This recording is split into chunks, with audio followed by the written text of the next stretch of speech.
하나님이 임하실 줄로 믿습니다. 예. 2월 22일 저녁 주일 월화수 나흘 4번에 걸쳐서 우리 교회 심령 대부흥성회를 준비하고 있어요. 먼저 우리가 준비해야 되는데 기도로 준비하고 또 마음으로는 은혜 받기 원하는 그 사모함이 우리에게 있어야 되거든요. 그런 마음을 실어서 예배 공동체에서 진짜 하나님이 오실 수 있도록 입을 크게 열라 말씀하셨거든요. 하나님 입을 크게 여는 자에게 하나님 은혜를 주신다고 하니까 여러분 아멘 아멘 그렇게 하시기를 축복합니다. 아멘 하시는 여러분의 입술이 하나님의 복을 받게 될지어다. 자, 모세가 태어날 당시는 남자아이가 태어나면 다 죽여야 되는 그런 비극적인 시대적 상황이었습니다. 하지만 그의 부모는 하나님의 감동을 주셔서 믿음의 가정이고 하나님을 경외하는 집안이잖아요. 그래서 모세를 낳았어요. 낳아서 보니까 아들이면 나일강에 던져야 되는데 살리고 싶은 거예요. 그래서 석 달을 키우는데 최선을 다했지요. 석 달을 키우는데 울음소리가 커지면서 더 이상 키울 수가 없었어요. 그런데 하나님이 자꾸 살리라는 거예요. 현실은 살릴 수 없어요. 그래서 갈대를 엮어서 상자를 만들고 물이 스며들지 않도록 거기에 역청을 바르고 나무진까지 발랐어요. 이제는 아이를 담아서 갈대숲에 놓고 이거 돈 많은 귀부인이 발견해서 이 아이를 살려줬으면 좋겠다는 마음을 실었어요. 그리고 이 아이를 갈대숲에 놓았는데 최선을 다한 후에 세상 사람들은 운명에 맡기고 운에 맡기지만 그러나 오늘 모세의 부모는 세상에 맡기지 않고 운명에 맡기지 않고 확률에 맡기지 않고 하나님께 맡기고 기도했다는 거예요. 하나님이 그걸 다 보고 계셨겠지요.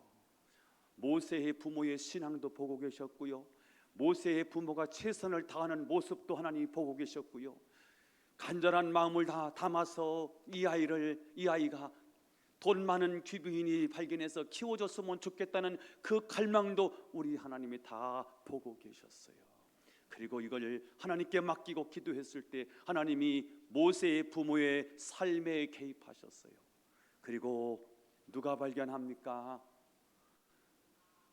아이가 태어나면 강물에 빠뜨리라고 했던 그 바로 왕의 딸이 모세를 발견한 거지요. 발견하자마자 강물에 던져야 되는데 하나님이 감동을 주셔서 바로의 딸에게 하나님의 은혜를 주셔서 불쌍히 여기는 마음, 이 아이를 살리고 싶은 마음을 주셔서 이 아이를 살려내고요. 그리고 한 걸음 더 나가서 이 아이를 나의 양자로 삼아야 되겠다. 그리고 아이를 키워야 되는데 자기는 아이를 낳지 않았기 때문에 젖이 나지 않아요. 유모가 필요해요. 그때 모세를 낳은 친모가 이 아이의 젖을 먹이면서 키우고요. 그리고 젖을 떼자마자 이 바로의 딸 애굽의 공주가 이 모세를 데려다가 왕궁에서 키우는데 자그마치 얼마 동안 왕궁에서 삽니까? 40년 동안 모세가 왕궁, 애굽의 최고의 권력 중심에 있는 애굽의 왕궁에서 왕자로 40년을 키우게 돼요. 자, 그 장면, 왕궁에서 40년 동안 어떻게 키웠는지 출애굽기 7장 사도행전 7장 22절을 읽겠습니다. 시작.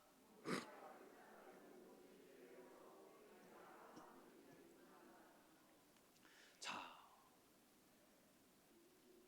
모세는 공주의 양자예요. 공자의 아들로, 그리고 애굽의 왕자로 이 애굽의 왕궁에서 궁중 교육을 받는데 어떤 교육을 받았을까? 왕자가 되는, 왕이 되는 그런 궁중 교육을 받았을 거예요. 인문학, 철학, 천문학 이게 발달되어 있었거든요. 지질학, 병법 이런 것들이 굉장히 발달되어 있었는데 이런 지식을 다 섭렵했을 것입니다. 그러나 이 40년의 궁중 교육이 어린 시절 엄마의 품에서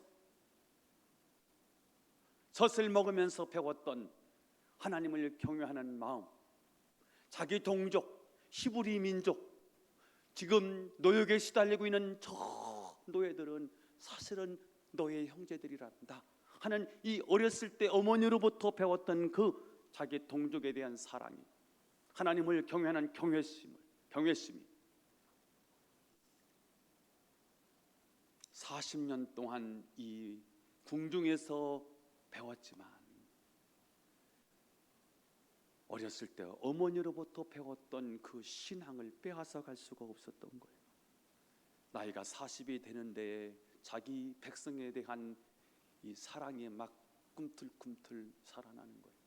하나님을 경외하고 하나님을 사랑하는 마음이 막 살아나는 거예요. 40이 되었을 때 7장 23절 시작. 나이가 40이 되매 그 형제 이스라엘 자손을 돌볼 생각은 나. 모세가 친문을 통해서 교육을 받은 기간은요, 저 때일 때까지니까 불과 4년 미만이었을 것입니다. 그러나 그 이 짧은 기간에 그 마음속에 자기 민족을 향한 사랑, 하나님을 경외하는 마음이 깊이 새겨져 있는 거예요. 그래서 4년 엄마 품에서 젖을 먹으면서 그 유아교육 4년인데 이 유아교육 4년이 40년 궁중교육을 이겨요. 40년 궁중교육을 배웠는데 4년 동안 어렸을 때 엄마 품에서 배웠던 이 하나님 신앙이 더 강했다는 거죠. 구세군의 창설자 윌리엄 부스가 이렇게 말을 했어요. 부모 여러분, 빨리 손을 쓰십시오. 마귀가 당신의 자녀들에게 죄를 가르치기 전에 하얀 종이 같은 그 깨끗한 마음을 가진 자녀들에게 하나님을 향한 경외심과 신앙을 빨리 심으십시오. 그만큼 유아교육이 중요하다는 거예요.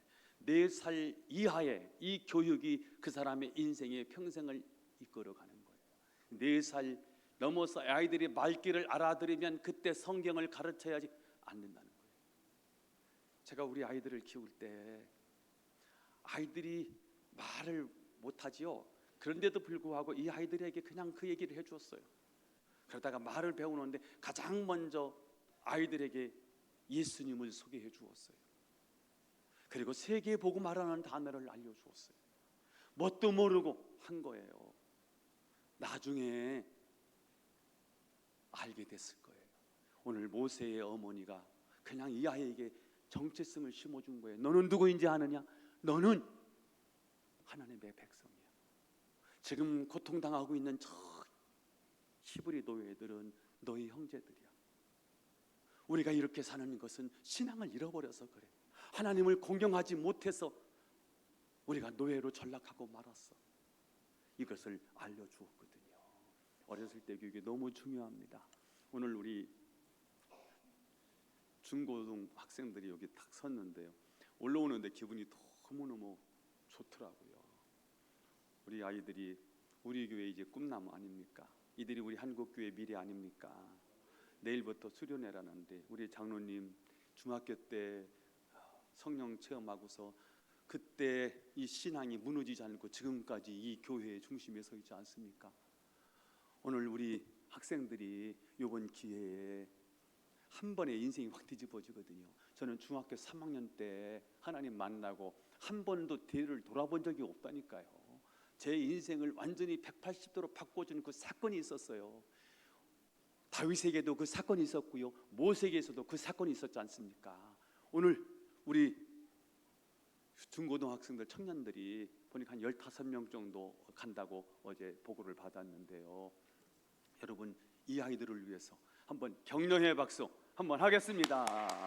일어나야지. 박수 쳐주면 일어나서 인사받아야. 다시 한번 이들에게 박수. 일어나서요. 예, 은혜 받고 돌아오겠습니다. 다음 주도 쓰고 그 다음 주도 쓸 거죠? 그랬으면 좋겠어요. 지난주에 제가 유성교회 130년의 역사죠. 130년의 역사를 가진 유성교회, 충청권에서 가장 오래됐다는 교회가 유성교회인데요. 그 교회를 가서 임원 세미나를 갔는데요. 애들이 다 나왔더라고요. 중학생들이 다 나왔는데 한 20명 정도 애들 쫙 섰는데 굉장히 보기가 좋더라고요. 근데 오늘 보니까 제가 얘기 안 했거든요. 애들이 오늘 나온 거예요. 누가 꼬셨어? 기대가 돼요. 이렇게 해서 사역자가 되는 거고요. 처음부터 잘하는 사람은 하나도 없어요. 이렇게 만들어지는 일인데 앞에 서서 찬양할 때 여러분 다 잘 따라 해주시고 그렇게 하시면서 또 앞에 서 있는 우리 학생들에게 좀 힘을 주셨으면 좋겠습니다. 자, 오늘 본문 11절 12절을 읽어보겠습니다. 시작. 모세가 장성한 후에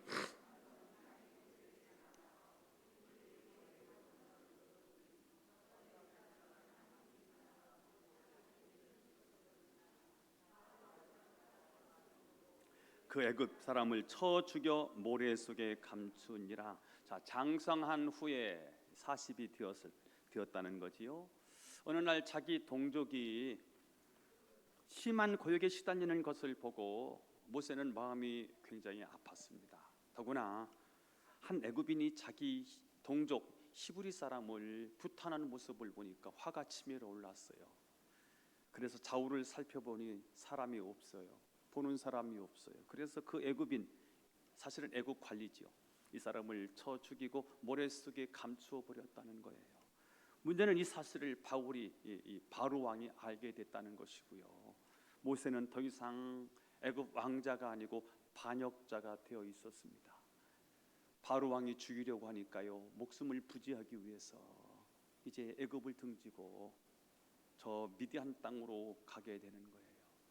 오늘 미디안으로 향해 도망치는 이 처절한 실패자의 모습이 기록되어 있습니다. 오늘 모세는 왜 실패했을까? 오늘 모세의 실수는 새로운 길, 새로운 삶을 향해 나아가는 저와 여러분에게 어떤 메시지를 주시는가? 오늘 모세의 실수를 통해서 배우는 교훈은 무엇인가? 두 가지 말씀을 나누려고 합니다. 벌써 10분이 지나갔는데 해간 빨리 진행하겠습니다. 첫 번째입니다. 모세가 실수한 첫 번째 이유는 그는 하나님의 때를 기다리지 못했습니다. 때가 있습니다. 나설 때인지 멈출 때인지, 드러낼 때인지 수그릴 때인지, 이 때가 어떤 때는 되고 어떤 때는 안 되는 거예요. 때가 굉장히 중요한데요.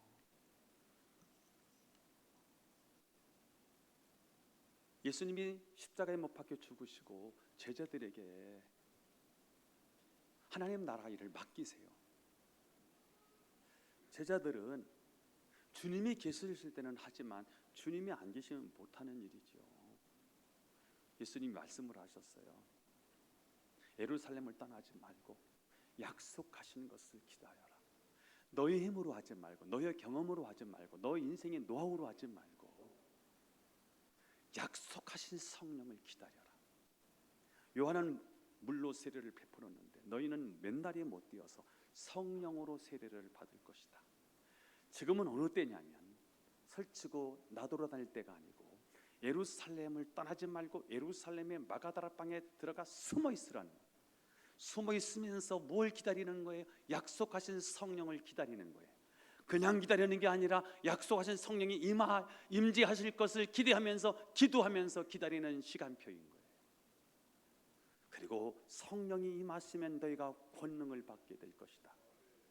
오직 성령이 너에게 임하시면 너희가 권능을 받고 이제는 증인이 되어야 한다. 이렇게 말씀을 하시는 거예요. 때가 있는 거예요.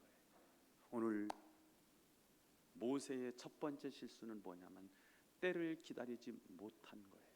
타이밍을 맞추지 못한 거예요. 모세는 자기가 애굽 사람을 쳐 죽이면 이스라엘 백성들이 자기를 영웅시하고 자기를 민족의 지도자로 추대할 것이라고 생각했습니다.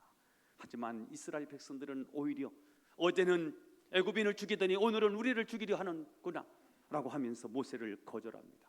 여러분, 우리는 좋은 동기로 열심히 일을 했지만 때로는 우리 마음이 쓰디쓴 상처와 좌절을 맛보는 경우가 의에 가끔씩 있습니다. 왜 그럴까요? 때가 맞지 않은 거예요. 그때는 됐는데 오늘은 왜 안 됩니까? 그런 거예요. 오늘은 안 되는데 내일은 또 될 수 있는 거예요. 때요. 오늘 모세는 하나님의 때를 묻지 않고요, 우발적으로 충동적으로 애굽인을 쳐 죽였습니다. 준비 없이 서두른 그 일은 말할 수 없는 심패를 가져왔다는 거예요. 모세는 40년 동안 왕궁에서 준비할 것을 다 준비했습니다. 세상 지식을 다 섭렵했습니다. 그리고 지도력을 어느 정도 갖추었습니다. 어쩌면 모세가 애굽을 통치할 수 있는 리더는 될 수 있을지 모르겠습니다. 그러나 애굽에서 노예로 살고 있는 이스라엘 백성들을 건져내서 이들을 하나님의 백성으로 만들고 젖과 꿀이 흐르는 축복의 땅으로 나아가게 하는 리더로서는 아직 부족한 게 있습니다. 하나님 나라는 그렇게 이루어지지 않기 때문입니다. 하나님의 일은 그런 방식으로 할 수 있지 않기 때문에 그렇습니다. 모세는 세상 일에는 준비가 되어 있을지 모르지만 하나님의 일에는 영적인 준비는 하나도 되어 있지 않았습니다. 지금 모세가 이스라엘 백성들을 건져내는 일은 이건 영적인 일이거든요. 죄에 묶이고 사단에게 묶이고요, 제도에 묶이고요, 뭔가에 묶여서 헤어나올 수 없는 이 인생들을 건져낼 수 있는 일은 오직 예수 그리스도의 십자가의 보혈만이 가능하다는 거예요. 그것 말고는 인간을 구원할 수 있는 방법이 하나도 없지 않습니까? 출애굽의 위대한 역사는 사람의 힘으로, 사람의 능력으로 이스라엘 백성들을 건져내올 수 있는 게 아니에요. 어떻게 최강 애국 군대를 이기고 이스라엘 백성들을 포로에서 건져낼 수 있겠습니까? 바로의 막강한 권력을 어떻게 짓누르고 어떻게 그 권세에서 해방돼서 자유인이 될 수 있겠습니까? 이것은 정말로 하나님이 하시지 않으면 안 되는 일이지 않습니까? 그러므로 모세가 지금 어떤 때를 기다려야 되느냐? 사실은 영적인 준비를 하면서 하나님의 쓰실 때를 기다리고 있었어야 되는 거지요. 교회 반주하는 일 굉장히 중요하고요, 교회 학교 선생님 하는 거 중요하고요, 여러분이 집사로 권사로서 주의 일을 하는 일 굉장히 중요합니다. 그러나 지금 내가 무엇을 하느냐 하는 것보다 더 중요한 것은 나는 그 일을 감당할 만한 영적인 에너지와 영적인 자세가 내 삶에 있는가라는 질문은 더 중요한 것입니다. 그래서 말씀을 들을 때 꼭 말씀을 들으셔야 됩니다. 기도해야 될 때는 꼭 같이 오셔서 기도하셔야 합니다. 그것이 영적 사역의 준비입니다. 옛날에 수련회 가려고 하면은요, 수련회 은혜 받으려고 미리 준비했거든요. 영적 준비예요. 붕해를 넣고 옛날에 저희 교회에서는요, 일주일 동안 막 차려도 하고요, 미리미리 박수 연습도 하고 아멘 연습도 하고 그랬어요. 그래서 은혜 받을 준비를 다 해놓고 은혜를 받았거든요. 왜냐하면 하나님의 일이기 때문에 그렇습니다. 내가 맡은 그 일이 하나님이 내게 맡기신 영적인 사역이라면 그 영적 사역을 감당할 수 있는 영적인 준비는 더 중요하다 하는 것입니다. 하나님의 일을 하는 데는요, 항상 사탄이 역사를 해요. 항상 명심해야 돼요. 저 사람 왜 저러나? 사탄이 역사하는 거예요. 정말 중요한 일을 할 때요, 누구를 건드리느냐 하면요, 목사를 건드리기도 해요. 교회 중직자를 건드리기도 해요. 잘하는데 왠지 모르게 시기심이 생겨, 질투심도 생겨. 저 사람이 저렇게 잘하면 나는 어떻게 하나? 이런 마음들이 생겨. 이게 다 사단이요, 거룩한 일을, 하나님의 일을 하는데 사단이 방해하면서요, 말 한마디 픽, 내 기분 나쁜 얘기를 한마디 툭 던져요. 그게 전체로 번지게 돼요. 사단은 기가 막히게 알고요, 사단은 귀신이기 때문에 귀신같이 알아. 그 귀신같이 역사를 하는 거예요. 그래서 이런 일들을 이길 수 있도록, 이런 시험과 어려움을 이길 수 있도록 사실은 우리가 기도로 준비하는 거지요. 모세가 동족 편에 서서, 자기 민족 히브리 편에 서서 하나님의 일을 감당하기를 원했던 그 동기는 선한 것이고 좋은 것입니다. 그러나 이 좋은 동기는 하나님의 인도를 받아야 한다는 거지요. 기도하면서 하나님께 물으셔야 합니다. 오늘 모세는 아무런 준비 없이 그저 좋은 동기만 가지고 기도 없이 서두르다가 쓰디쓴 좌절을 맛보고 말았습니다. 기도의 성자로 불리는 조지 뮬러가 이렇게 말했습니다. 시작. 성령님보다 앞서지 말자. 기도보다 앞서지 말자. 자주 실수하는 일입니다. 저도 그렇습니다. 한 발짝 내딛었는데 기도 없이 했어요. 한 발짝 나섰는데 성령보다 앞섰어요. 그때가 참 많아요. 기도의 성자로 불리는 조지 뮬러가 이렇게 말했다는 것은요, 많은 경험을 했다는 것이겠지요. 진지한 기도와 묵상 속에서 하나님이 허락하신 계획을 기다리지 못한 이 서두름, 이것이 모세의 첫 번째 실수입니다. 이것은 또한 우리의 실수일 수 있습니다. 여러분, 기도 없이 덤벼들지 마시고 기도하면서 때를 기다리면서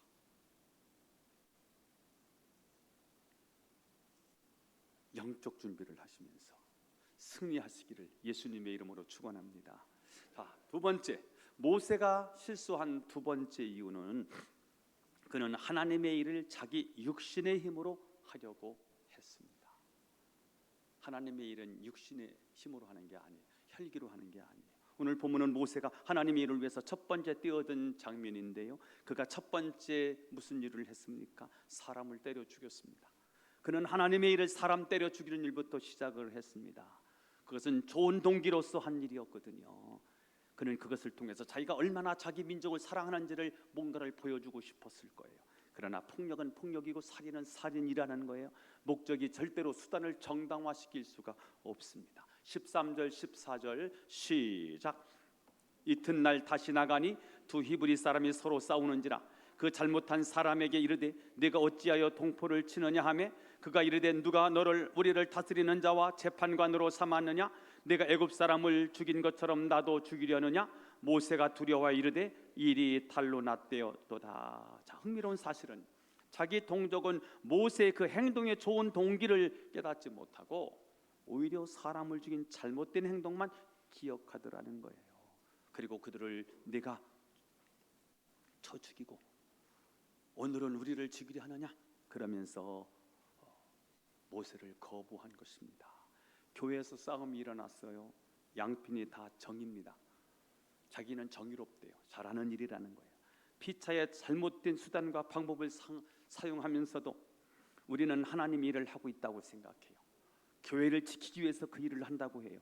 다 자신을 정당화시킵니다. 하지만 우리의 선한 동기가 잘못된 수단을 동반했을 때 사람들은 내 선한 동기를 기억하는 것이 아니라 내가 싸울 때 얼마나 고함을 쳤느냐, 내가 싸울 때 얼마나 핏대를 냈는가 하는 그 사실만 기억하더라는 거예요. 하나님의 일은 육신의 힘이나 육신의 방법으로 이루어지지 않고 오직 성령의 인도하심에 순종할 때만 이루어진다는 사실을 여러분 꼭 기억하시기를 바랍니다. 모세가 이렇게 실수를 했는데 이 실수가 사역 초기였으니까 참 다행스러운 일입니다. 그는 하나님의 때를 기다리지 못한 것이 얼마나 어리석었는지, 하나님의 일을 육신의 힘으로 하려고 했던 것이 얼마나 큰 문제였는지를 그는 이미 알게 됐습니다. 그리고 40년이 지난 모세가 이스라엘 백성들을 이끌고 홍해 앞에 섰을 때 그들은 모세에게 뭐라고 불평하느냐? 매장제가 없어서 우리를 여기서 묻으려고 우리를 끌고 왔느냐? 우리 저 자식 다 죽이려고 작정을 했느냐? 이렇게 원망하고 불평했습니다. 그때 모세가 뭐라고 말하느냐? 출애굽 14장 14절 시작. 여호와께서 너희를 위하여 싸우시리니 너희는 가만히 있을지어다. 여호와께서 너희를 위해서 싸우신다는 거예요. 여호와께서 너희를 위해서 싸우신다. 그러니 가만히 있어라. 모세가 옛 상품을 그대로 지니고 있었다면 모세도 가만히 있지 못했을 것입니다. 그러나 먼저 뛰어드는 것이 얼마나 큰 문제인지 그는 너무나 뼈저리게 체험했습니다. 하나님의 행동 명령이 없을 때, 하나님이 감동을 주시지 않을 때 움직이지 않겠다는 교훈을 그는 이미 뼈저리게 배웠습니다. 그래서 이 아우성치는 이스라엘 백성들을 향해서 모세가 하나님 메시지를 전합니다. 뭐라고요? 가만히 있으라고요. 여호와께서 너희를 위해서 싸우실 거니까 가만히 있으라고. 이 일은 하나님의 일이니 하나님이 하실 거야. 너희는 제발 설치지 말고 가만히 있어. 그리고 하나님이 말씀하실 때 지팡이를 들어 바다로 내밀으라. 그렇게 명령하시면 그렇게 하라는 거예요. 그렇게 했을 때 그때 그들의 능력과 상관없이 바다가 갈라지는 거예요. 출애굽기 14장 13절을 읽어요. 시작.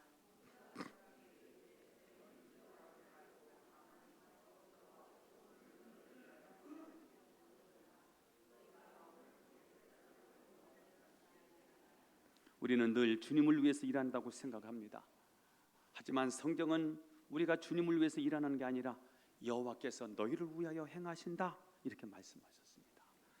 여러분, 우리가 주를 위해서 일하는 게 아니라 주님이 우리를 위해서 일하심을 기억한다면 우리는 그저 감사할 것밖에 없어요.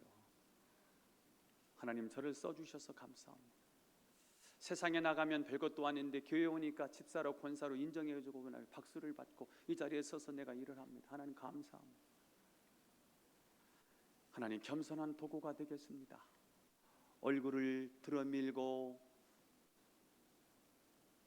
사람 앞에서 힘자랑하지 않겠습니다.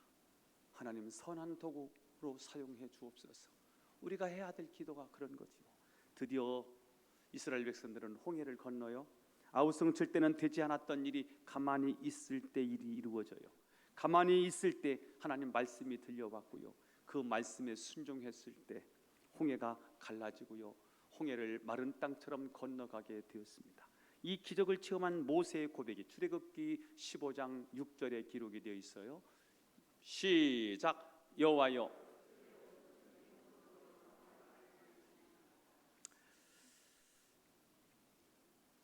주의 오른손의 권능으로 영광을 나타내세요. 하나님이 당신의 영광을 나타내신 거예요. 찬양사역자들 다 앞으로 나오시겠습니다. 자, 여러분, 우리도 이렇게 고백해야 출애굽을 할 수 있고요. 젖과 꿀이 흐르는 가나안 땅을 향해서 나갈 수가 있습니다. 여러분의 모든 삶을 하나님께 맡기고요. 새길 가나안을 향해서 나가는 저와 여러분이 될 수 있기를 예수님의 이름으로 축원합니다. 나의 힘이 되신